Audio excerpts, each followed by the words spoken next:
Ya vacaciones, vamos a iniciar. Ya, listo, vamos con nuestra clase. Vamos a revisar la temática que tiene que ver, que comprende justamente el principio de igualdad expresado en el sufragio universal. Y nos vamos a generar una última pregunta ya para cerrar esta temática. Obviamente nos lleva algún tiempo más generar este análisis, porque lo hemos venido desglosando referente a algunos personajes, algunos temas muy específicos. Vamos con esta perspectiva. No se olvide nuestro tema, el principio de igualdad. Eso es lo que venimos revisando toda esta primera parte. El principio de igualdad ha venido desarrollándose a través de la esclavitud como el primer parámetro para eliminar estas diferencias grandes que hemos tenido. Hemos hablado del caso de las mujeres, de los adolescentes, de las personas con discapacidad, de las personas adultos mayores, de los migrantes, de las personas privadas de la libertad. Hoy vamos a revisar a dos grupos más para ir cerrando esta temática. Y vamos a hablar referente a la fuerza pública. Recordemos un poco lo que veíamos el año pasado para entender esta perspectiva. En cuanto a fuerza pública, hablamos de los militares, que consta de 3 ramas. ¿Cuáles eran estas 3 ramas de los militares? Aérea, naval y terrestre. Ya, muy bien. La fuerza aérea, naval y terrestre. ¿Ya? Y hablábamos también de la Policía Nacional. ¿Quién era el jefe máximo de la Policía Nacional? Por ponerlo de alguna manera. ¿Quién estaba a cargo de la policía como jefe máximo? ¿A quién dan cuenta? En último caso. Al comandante. Ya, eso en los militares funciona, pero en la Policía Nacional, además del comandante, hay alguien más. Recuerden, este elemento no olvidarse. ¿Quién estaba a cargo de la policía? ¿Quién nombra el general? Ya, el general, pero un poquito más allá de eso. Estamos recordando del...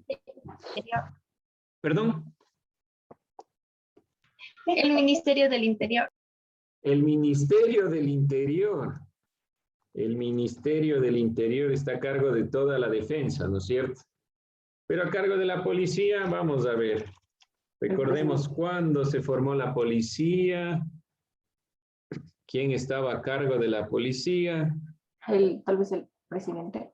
El presidente de la República. No se olviden, la autoridad máxima o el jefe máximo, por ponerlo de alguna manera, es el presidente de la República. A veces nos olvidamos un poco esta consideración, pero no hay problema. La Policía Nacional se creó en 1938. 1938, perdón. Jefe máximo, presidente de la República, y se creó en 1938. Esto no pueden olvidarse, quién está a cargo de la Policía Nacional. ¿Por qué razón? Los militares dan cuenta directamente, y evidentemente son funcionarios públicos, dan cuenta a las necesidades del país, pero tienen un órgano propio, todo lo que es la comandancia. En cambio, la Policía Nacional, aun cuando tienen jefes dependiendo de cada uno de los rangos, dan cuenta directa al jefe máximo del Estado, que es el presidente de la República. Eso no olvidarse que es un punto que podrá parecer insignificante, pero en realidad en la práctica, en la toma de decisiones es muy importante, porque el presidente está directamente asociado con la Policía Nacional, por lo tanto, la defensa interna del país, la defensa en cuanto a la problemática que, por ejemplo, nos aqueja hoy en día, la inseguridad que cada vez se va volviendo más palpable en nuestra ciudad de Quito, está a cargo finalmente al presidente de la República del Ecuador. Dentro de esta consideración, ambas fuerzas protegen los derechos y libertades, las garantías de los ciudadanos y ciudadanas, defendiendo sobre todo la seguridad nacional. Desde el origen del Estado ecuatoriano, año del origen del Estado ecuatoriano como república,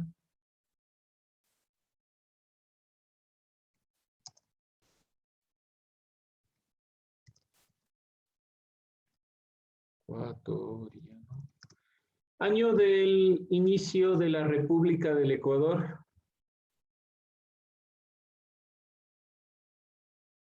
No me diga que está buscando por ahí. Eso ya de... No me diga eso, por Dios, de memoria. Facilito. Primera Constitución del Ecuador conlleva la Primera República del Ecuador. 1822. 1822, no. 1830. Ya. Primera Constitución del Ecuador, 1830. Primera consagración del Ecuador como Ecuador, 1830. Antes, ¿a quién pertenecíamos? A la Gran Colombia. A la Gran Colombia. Entonces, éramos del Distrito del Sur. Después de nuestra independencia, el 24 de mayo de 1822, ya la independencia del territorio de Quito y antes la independencia de Guayaquil, 1820. Posteriormente pasamos a ser parte de la Gran Colombia y el Ecuador como tal desde 1830. Desde el origen de 1830 hasta el año de 1946, los militares podían ejercer el derecho al voto. Los militares votaron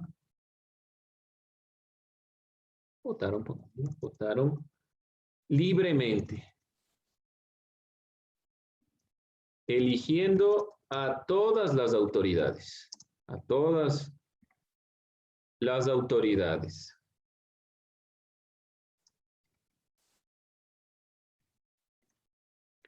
Más aún, los militares generaban un voto para los senadores funcionales, que eran aquellos que le correspondía propiamente a las Fuerzas Armadas. Tenían voz y voto en esta consideración. ¿Cuándo se acaba este proceso? Es para el gobierno de Velasco Ibarra, su quinto gobierno, para 1970, José María Velasco Ibarra, primero asume todos los poderes y posteriormente excluye del voto a los militares. ¿Por qué razón? Porque se nombró dictador. Él asume todos los poderes del Estado.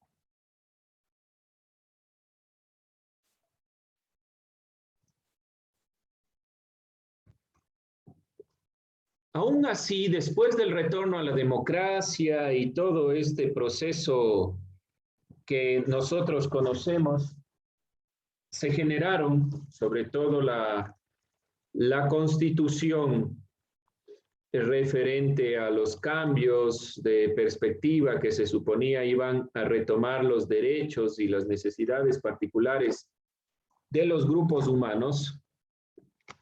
No se había tomado en consideración a los militares para ejercer el voto. Es decir, que para la Constitución del 78 y la del 98 no se tomó en cuenta a este grupo. Es recién en la Constitución de 2008 que vuelve a asignarse la posibilidad del voto.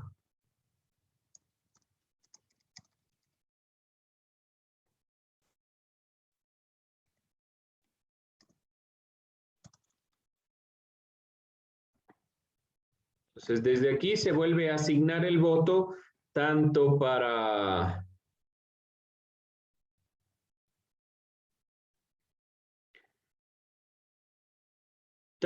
la policía como para los militares.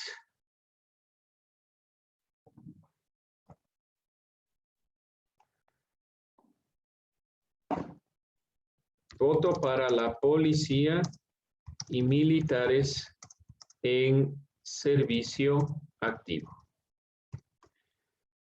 Pero este grupo tiene algunas prohibiciones.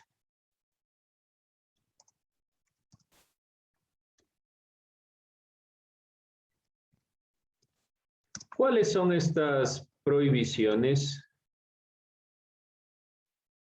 Vamos a irlas enunciando para que tengan en cuenta, ¿sí? ¿Cuál creen que es una prohibición? Por favor, no se olvide ir copiando.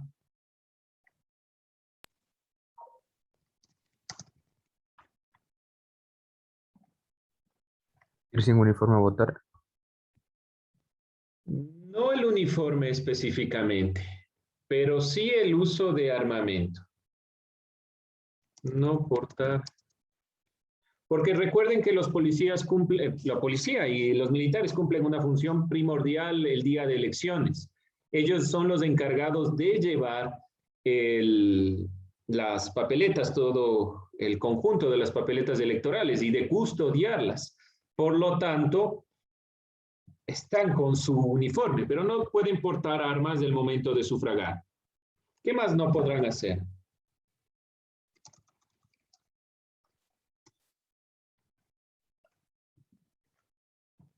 ¿Qué más será? ¿Qué más no pueden hacer?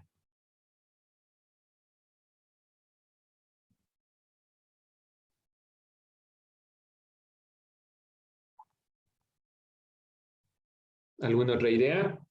Salir del centro electoral. Perdón de nuevo, Felipe. Salir del centro electoral.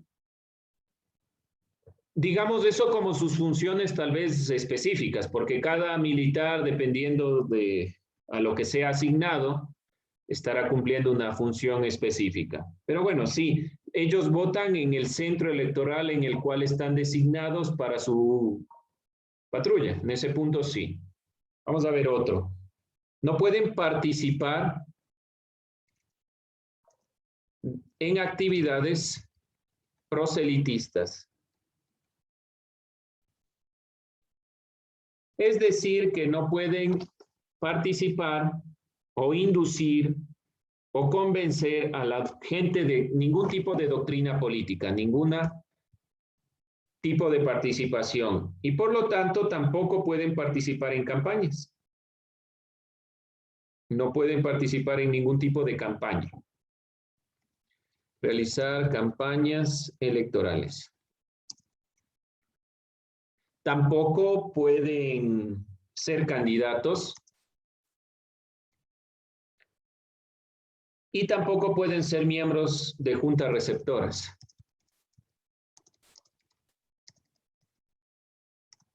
Porque cumplen otra función. Tampoco pueden votar en cuarteles o en instalaciones de las Fuerzas Armadas. Su voto lo realizan en los mismos centros que lo realizamos nosotros, en los que estén asignados para la custodia. Votar en cuarteles o instalaciones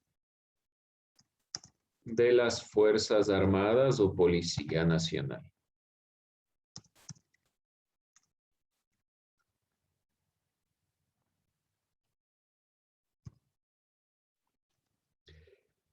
Esos son los elementos primordiales. Son elementos sencillos a tomar en consideración, pero es importante tomar en cuenta que si hablamos, por ejemplo, del sufragio universal como acceso al principio de igualdad, nosotros debemos de entender principalmente que todos y cada uno de nosotros podemos votar, excepto cuando se nos han quitado o no se nos han suspendido, más que quitado, porque nunca se eliminan, sino que se suspenden, los derechos de ciudadanía, el momento en el cual tenemos una sentencia ejecutoriada. Antes de eso, todos podemos votar por diferentes mecanismos, desde los 16 años de edad. Y finalmente vamos a ver el sufragio de personas extranjeras. Ya habíamos visto nosotros qué pasa en el caso de las personas ecuatorianas que se encuentran en otro país. Vamos a ver las personas que se encuentran en el Ecuador provenientes de otros países. Entonces, eso le vamos llamando el principio de igualdad expresado en el sufragio universal, pero de las personas extranjeras. Dentro de esta consideración vamos a tomar en cuenta lo que dice la Constitución de la República del Ecuador,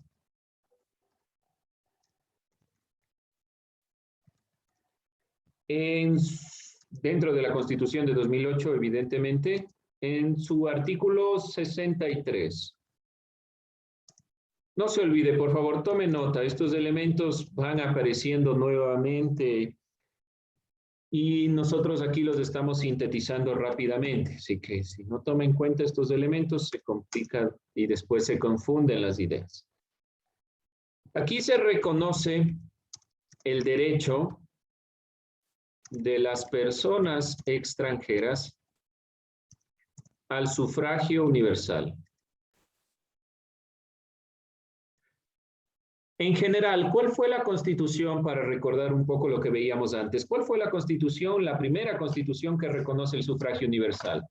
¿La de qué año? A ver si alguien se acuerda. La primera Constitución, perdón.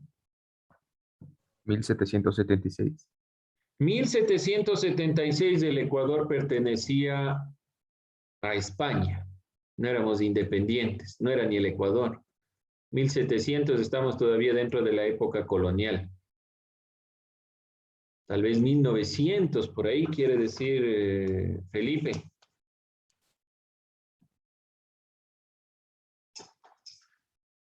¿1998? 1998, casi. La anterior a la Constitución de 1998. La Constitución... 1978. Eso, bueno, un numerito nomás nos equivocamos, no hay problema. Pero no se olviden anotar por ahí. Primera Constitución que reconoce el sufragio universal, la Constitución de 1978. Aún así, la Constitución del 78 tenía algunos limitantes. Por ejemplo, la policía y las Fuerzas Armadas no votaban. Pero es la Constitución que reconoce el sufragio universal. Y se han ido tomando elementos de esa Constitución para la del 98 y para la de 2008. Entonces, las constituciones, sobre todo la Constitución actual, no se olvidó de los grandes avances en cuestión de derechos que tenían las anteriores constituciones, sino que fue plasmando perspectivas mucho más adelantadas. No se olviden las fechas, aquí no se me confundan tanto en las fechas, pero sí es importante que usted tenga en cuenta y estaremos viendo las